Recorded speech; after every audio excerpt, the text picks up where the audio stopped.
दिनैनि नैबे दुखु नखराव चिरां जिल्लानि सिङाव थानाय आमगुरि नया पारा गामिनि जोंनिनो 30 बोसोर दावहा नांनायाव बे गामिनिनो सासे बिर जोहोलाव उजिनाय हिसाबै उजिदोंमोन। बिथाङा बर' हारिनि थाखाय गावनि बेसेन गोसा जिउखौ दिनै बावसोमबोनानै जेलाना जोबनाय पिरियडआव फैनानै जेरै संसार जाफुनायावसो दिनै बिथाङा अबथिरायै थांनाय 11 आगस्ट 2024 बिथांखौ रुंसारि जादों होनना खोनादों। रुंसारि जानाय नखरावहाय दिनै जोङो बा बे दुखुथिया नखरावहाय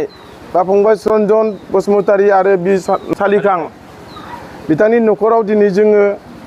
बारग' एक्स एन-डि-बि हिसाबै बा इउनाइटेड फराम एक्स एन-डि-बि हिसाबै दिनै बाहागो लाफैनो हादों। जोंनि इउनाइटेड फराम एक्स एन-डि-बिनि गाहाय आफादगिरि मानगोनां सिला बसुमतारी आरो लोगोसे बेयाव बाहागो लानो हाबावदों इउनाइटेड फराम एक्स एन-डि-बिनि भाइस प्रेसिडेन्ट बि जायख्लं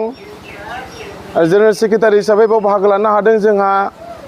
दानस्रां नार्जारि आरो दासो सिनाखि होलांनाय इउनाइटेड फराम एक्स एन-डि-बिनि अर्गेनाइजिं सेक्रेटारि बिथां बि बिनायसा ब्रह्म आरो लोगोसे गिबियाव जों इउनाइटेड फराम एक्स एन-डि-बिनि जानानै बाव नुजाथिफैनाय जोंनि कमरेड लोगो नोंथांमोननिसिमबो आङो गोसो गोरबोनि अननाय जासिबाय आरो लोगोसे दिनैनि नैबे दुखुथिया नखरनि बि सानलानि जोनोमगिरि बिफा आरो जोनोमगिरि बिमा आरो बिनि अनजालि बिसि आरो बिनि फिसा हौवा आरो फिसा हिन्जाव सासे आरो बिनि बिदा फंबाय आरो बिसिनि बेवाइ आरो बिथांमोननि थैनि रिलेटेड थानाय फेमिलि सिबिजाथाव बे गामिनि गावबुरा सिबिजाथाव बे गामिनि मेलेमजिबि रायजो राजा नोंथांमोन गासिबनिसिमबो दिनैनि बे दुखु समाव जोंनि इउनाइटेड फराम एक्स एन-डि-बिनि फंबायनि जोबथा बिदायाव बाहागो लाफैनो मोननानै सावगारियाव बिबार बारसे बावफैनो मोननायनि थाखाय जोङो दिनै इउनाइटेड फराम एक्स एन-डि-बिनि जानानै नोंथांमोननि रायजो राजानि सिगाङाव जों खुलुमनायखौ जासिग्रोनाय थाबाय। दिनै जोङो जोबोद दुखु मोनदों, जोबोद सानस'हायै मोनसे बाथ्रा जाय बाथ्राखौ जों दिनै सानथावना आरो खोनाथावना नङामोन आरो जाथावना नङामोन। जि समाव बिथाङा दिनैहाय हारिनि थाखाय गोबाव सम आखायाव हाथियार लानानै नांबोदों आरो बिनि उनावबो 15 बोसोरसो सिजफोराव थाखांनायनि उनावबो जोङो गावनि बेसेन गोसा जिउखौ जों फोथांना लाखिबोनो हादोंमोन। नाथाय एकर जाखांनायनि उनावहाय गावनि जिनिखि सरकारनिफ्राय फायफ' मोननाय 4 लाख माखासे स्टेपेन बा माखासे मा होनो सरकारनिफ्राय अनसुंथाइखौ दिनै मोनखांनायनि उनाव बे नखरावहाय गावनि अनजालि बिसिखौ लानानै गावनि जोनोम होनाय गथ' गथायफोरखौ लानानै जोनोमगिरि बिमाखौ लानानै फेमिलिखौ लानानै बेयाव गोजोन खुसि संसार जानांगौ समावहाय दिनै बिथाङा अबथिरा थांबाय। जों मालाबाबो सानाखैमोन फंबायनि जिउआ बेबादि जालांगोन। बेनिखायनो जों बुंगोन दिनै इउनाइटेड फरामनि जानानै बि सानलानि सालिखांनि जोनोमगिरि बिमा बिफाखौ जों गिबियावनो खुलुमबाय थागोन। मानो होनोबा सासे बिर जोहोलाव उजिहोनो जोनोम होदों। बे गामिनिफ्रायबो बर' हारिनि थाखाय खैदां खैफोद बिपद आफदनि थाखाय मोनसे गेरेमसा नखर संसार दानायाव बे फंबाया बिराद गिदिर मोनसे बिहोमा थालांबाय। फंबायनि जिउआ दिनै अबथिरा जादोंब्लाबो दिनै बे मोनसे जारिमिन हिसाबै जानानै थाबाय। बिनि थाखाय दिनै जों फंबायखौ अराय सम गोसो गोरबोजों दिनै जों दुखु मोननाय थादों। आरो बिथाङा जि समाव आफादाव जयेन जादों बे जयेन जाखांनायनि उननिफ्राय आफादनि माखासे डिसिप्लिन माखासे नेम निथि हाबा हुखा खामानि दामानिफ्राय लानानै दिनै बिथाङा उन्दै गिदिर उन्दैखौ माबायदि अननांगौ, गिदिरखौ माबायदि सनमान होनांगौ, गावनि कमरेड्सखौ माबायदि दिनै अनार होनांगौ, बेफोरनि माखासे साननाय माखासे माबाया थिंकिंआ बिथांना थिगानो दङमोन। आफादनि जिनिखि दायथ' मोननानै जिखिनि खामानि मावबोनाय बियो खोब मोजांमोन, जोबोद मोजां मेनटेन खालामोमोन। लोगो बन्धुफोरजों रावजोंबो खाजिया गैयामोन। दिनै सोरबा अफिसारफोरनि सोरबा दैदेनगिरिफोरनि सायाव जेसेबांनाखि थिननाय खामानिफोरखौ बिथाङा दिनै जथेस्थ' मोजां मोनसे फल' खालामनानै गावनि मावबोनांगौ खामानिखौ दिनै बिथाङा मावबोनो हादोंमोन फोथायदों मिजिंथिदों जों थानानै जिबायदि न'खर मोनसे संसार जानाय बायदि अबस्था थिग बेबायदिनो बे गामियावबो हयथ' जोनोम जाखांनायनि उननिफ्राय बिमा बिफानि अननाय बाय बागि जाथि खुरमानि अननाय बिथांमोननि साजेसनजोंनो हयथ' बिथाङा बे आखल आखुखौ दानानै लाखाना लांदोंमोन बेनिखायनो जोंनि बे समाजनि खामानि मावनो थांनायावबो दिनै बिथाङा जोबोद मोजाङैनो सोलिबोनो हादोंमोन खोब दुखुनांथाव दिनैहाय जोंनि फंबाया दिनै मुंख्लं जालांबाय सासे बिर जोहोलाव मुंख्लं जालांबाय दिनै उन्दै गथ'फोरखौ दिनैहाय बिथाङा अबथिरा खालामबाय दिनै बिनि अनजालि बिसिया दिनैहाय खोब धर्ज आरो गोरोबलांनायनि गेजेरजों आं बेखौसो खावलायनो सानदों बेवहायखौ नोङो जेरै फिसाय थानाय समाव गावनि गथ'खौ गावनि जोनोम होनाय गथ'खौ माबायदि अनबोदोंमोन माबायदि सिबिबोदोंमोन आरो बे न'खराव बिहाव बिखुनजोखौ लानानै बिबोनांफोरखौ लानानै जाथि खुरमाफोरखौ लानानै समाजनि मानसिफोरखौ लानानै जिबायदि नेम निथि सोलिबोनांगौ जिबायदि सोलिबोदोंमोन आगोलफ्राव नैबे दानि नोंनि आंगो फिसाया दिनै थैलांदोंब्लाबो नोङो दं स्टाइलावनो थानानै दङ साननानै लानानै नोङो गोसोखौ हमथानानै नोङो मोजां मोनसे न'खर संसारखौ जालांनांगोन बिहाव बिखुनजोनि भाइ बागिनि खोथा बाथ्राखौ खोनासंनांगोन समाजनि नेम निथिफोरखौ फल' खालामलांनांगोन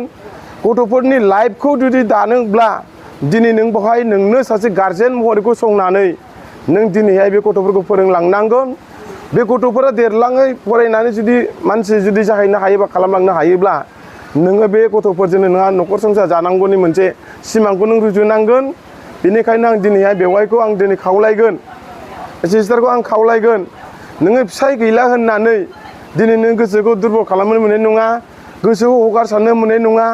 मानो होनोबा दिनै बेफोरनि थासारिया हयथ' नोंनि बेलायावल' जायाखै जानो हागौ नङा होमबा सारा प्रिथिबियावनो बे मोनसे नेम जाना थाखाबाय मोनसे मा होनो बेखौ इसोरनि लीला इसोरनि मा होनो बेखौ फालिनांगौ नेम जाखाबाय दिनै बेखौ रावबो सिफायनो हाया इसोरा जेखौ दानानै हरदों जि समाव संसार जानो थाखाय थांना थानो थाखाय मोनसे समाय सिमा हरदों बेखिनिसिमल' थांना थाखायो मानसिया बेनोल' उन सिगां जायो खिन्थु बिदि होननानै आं दिनै दुखु होनो लुबैयाखै खारना जाबाय मा दिनै फंबाया उन्दै बैसोमोन गैयाब्लाबोथ' 27-28 बोसोरसिम जागौमोन बेखिनि बैसोआव जुदि बिदि अबथिरा जायोब्ला बेफोरखौ जोङो दुखु थाया होननानै रावबो बुंनो हाया थायो अब्लाबो जोङो बेखौ दिनैहाय नेचारेलि मोनसे जों सानना लानांसिगोन मानसिनि जिउआव बेबायदि घटना जायो होननानै जों सानना लानांसिगोन बेनिखायनो बेखौ जोङो धर्ज खालामनांसिगोन बुजिनांसिगोन गोसोखौ हमथानांसिगोन जोबथानो आं बारा बुंनो सानाखै गासैबो दिनै बेवहायानो दिनैहाय जिखिनि फिसायनि जिखिनि माखासे डकुमेन्टसफोर दङ माखासे जोंनिफ्राय जुदि मालालाफोर समावहाय सुबिदाफोर जुदि एनडिबिफ्रा बारग' एनडिबिफ्रा मालालाफोर जुदि माबाफोर मोजां जुदि खाबुफोर फैयोब्ला मालालाफोर जुदि मोजां मोनसे सरकार सालायबावनो हानाय जुदि केपासिटि फैयोब्ला हयथ' जोङो फंबायनो जों जिखिनि आसाम गभर्नमेन्टनिफ्राय जिखिनि जोङो 4 लाख होनो गोनां दिनै बेखौ मोनहोनो हाबाय बा मोनबाय बिनि उनावबो जाहाथे जोङो माबा मोनसे फंबायनि मुङावहाय जों रायलायलायनायनि गेजेरजों उनफोरनि बेलायाव माबाफोर जुदि हेल्पबो खालामबायनो हायो खोमा दा बेफोरनि थाखाय फंबायनि जिखिनि डकुमेन्टसफोर दङ जिखिनि नांगौ मुवा बेसादफोर दङ बेफोरखौ आंनि फिसाया गैला आंनि माबायानो गैला होननानै जाहाथे बेफोरखौ इगनर खालामा नङा होमबा गारलाबाया गारसोलाबाया दा बेनिखायनो आं बेखौनो बुंदों जिखिनि बिनि डकुमेन्टसफोर दङ बे बुस्थुखौ मोजाङैनो दोन मोजाङैनो साजायना दोन आं बेखिनिखौ खावलायबाय जोबथानायाव आं बारा बुंनो थाङाखै नोंथांमोना गामिफ्रा माखासे नेम निथि थायो गामिनि नेम निथि खामानि मावनांगौ थायो गामिनि माखासे दायथ' मोदोम मावनांगौ दङ दा बेनिखायनो जोबनायाव आं बेखौनो बुंनो लुबैदों दिनैहाय जोङो बारग' एक्स एनडिबि हिसाबै बा इउनिटि फराम एक्स एनडिबि हिसाबै दिनै जोंबो खोब दुरबलता दिनै जोङो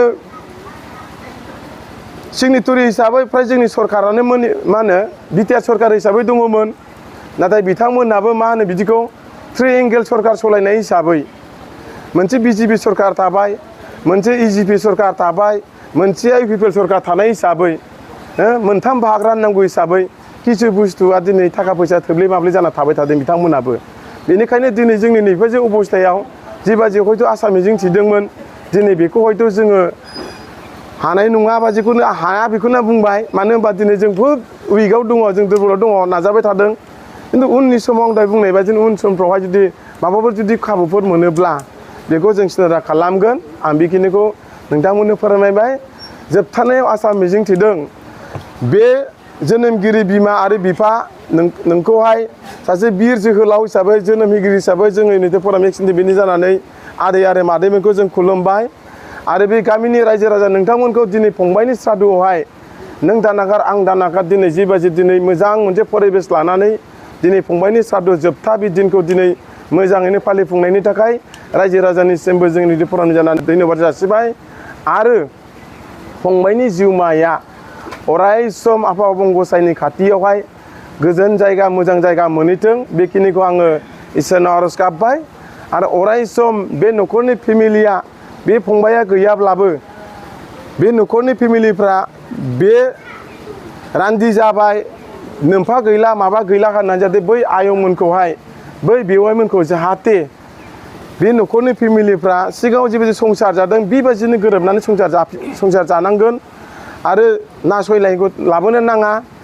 आरो आं बेखौ जोबथानायाव बेखौ मिजिंथिबाय जोबथानायाव फिन आंनि अननाय आरो सिबिनाय बावनानै इउनाइटेड फरामनि जानानै आंनि सुंद' बिबुंथिखौ बेखिनियाव दोनथ' जाबाय थेंक इउ खुलुमबाय जोंहा हठात थांनाय 10 आगष्ट थामहिनबा रबिबार खालि बिथाङा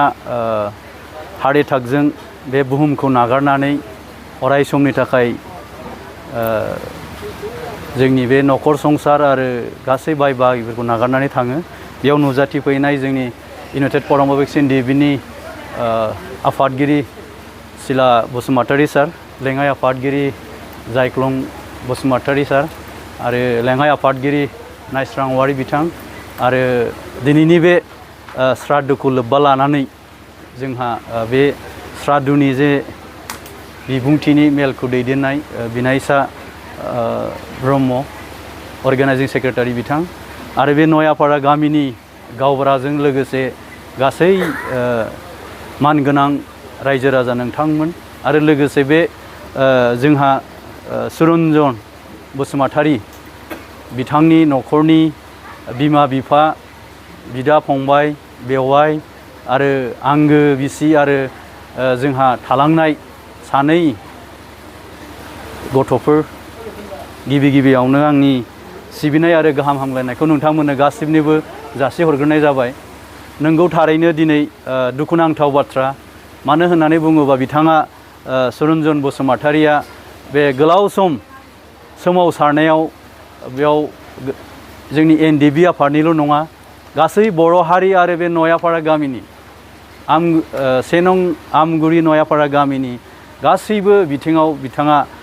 आखा फाखा साखा फारायै हारिखौ सिबिनायजों लोगोसे गामि ओनसोलाव माबायदि जौगानाय खेला दुलानि गेजेरजों बिथाङा अरायसम नायबोदोंमोन दा बिथांनि बे हठात गोमालांनायाव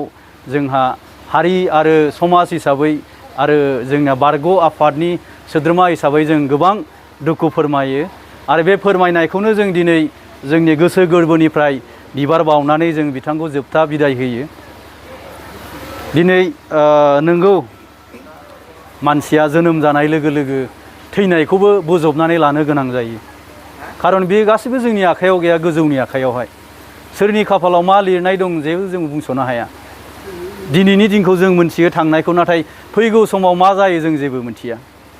दा बिनि थाखाय जोबोद दुखुनांथाव बाथ्रा जों थांनायखौबो हमथानो हाया बियो जोंनि आखायाव गैया गोजौनि आखायाव दिनै आं बेखौसो खावलायनो लुगैदों जे जेरैबायदि सिगाङाव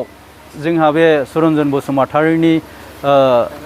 आयंमोन आदैमोन जोंहा फंबायमोन बेवाइमोन जेरैबायदि ग्रें ग्रेङै रुजु रुमुयै रायजो जादोंमोन थिग बेबायदिनो बिथाङा दिनै गैयाब्लाबो अराय सम अनलायनायनि गेजेरजों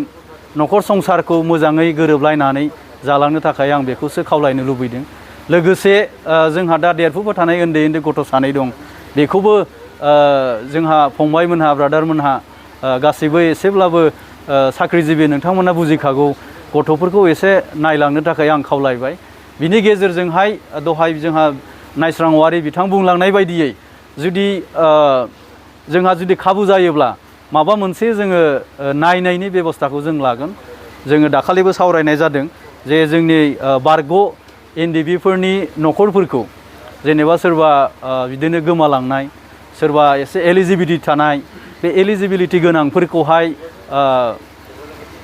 साख्रियाव 3rd ग्रेड 4th ग्रेडफ्राव सोसननानै बेफोरनि जिउ खुंनायावहाय जाहाथे हेफाजाब मदद जायो बिथांमोनखौ होनांगौ होननानै जों सावरायदों। थिग बेबायदियैनो जोङो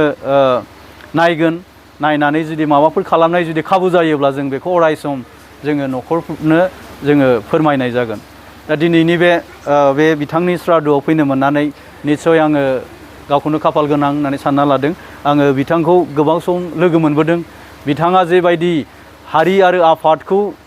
दैदेननायाव जेरैबायदि गावनि डिसिप्लिननि गेजेरजों बिथाङा मेनटेन खालामदोंमोन, जों बेखौ बिथांखौ अरायसम सेल्युट होयो। आरो बे जोबथा सेल्युटआ आं दिनै बिथांखौ होबाय आरो बेखौ बुंनानै आङो दोनथ'बाय। गोजोन्थों बयनिसिमबो। बेनो जाबाय बे बेक्ति माबानि सुरेन्द्र बियादिनि हिन्जाव ओमफ्राय बिनि बिनिनो आनजाय बेबो फिसाला, बेबो फौजि जम्मु काश्मीराव दङ। नुफैयासै माबाखौ बिदाखौ बियो। नैबे फिसाजो सासेल' बिस्रा, बे आदानिसो जाहैबाय।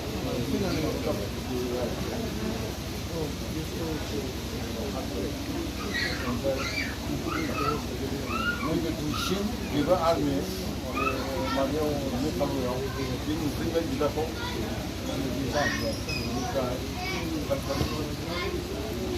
नैबे जाबाय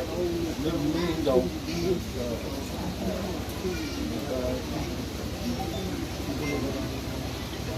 बेयो जाबाय बे बिहामजोआ हिन्जाव।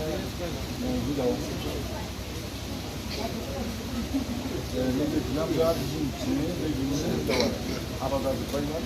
दा बिमा बिफाखौ बे सानैया दंथ'यो बर्थमान। बे दंबाबो आर्मि मानसि नालाय न'आव गैया। खरस खालामनाय माबा खालामनाय माबा माबि गैया। बेबायदि जाहैयो। दा बेखिनियानो बिसोरनि परियाल। आंना गामिया बैयावसो, बेवहाय आङो बे बिदाखौ होदो। बे एरियायानो जोंनि बे फामुसमोन। बेयाव आं दोनफैनानै बेखिनिखौ सोरजिनानै माबा खालामनाय आरो थांफिननाय आरो बेखिनियानो जोंनिया फैया। बे दंबायो साफा जानो, बेखौ नांलायला। बे न'आव साननै दङ। दे जाबाय दा।